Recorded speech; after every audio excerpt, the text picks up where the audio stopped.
Common threats to end users. As previously described, there are experts who are innovators and visionaries.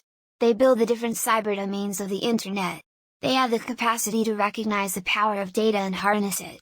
Then they build their organizations and provide services, as well as protecting people from cyber attacks.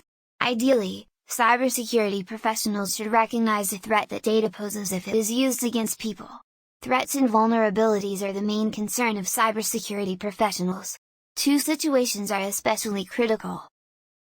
When a threat is the possibility that a harmful event, such as an attack, will occur. When a vulnerability makes a target susceptible to an attack. For example, data in the wrong hands can result in a loss of privacy for the owners, can affect their credit, or jeopardize their career or personal relationships. Identity theft is big business.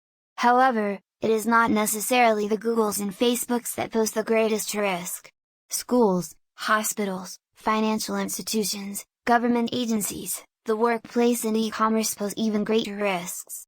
Organizations like Google and Facebook have the resources to hire top cybersecurity talent to protect their domains.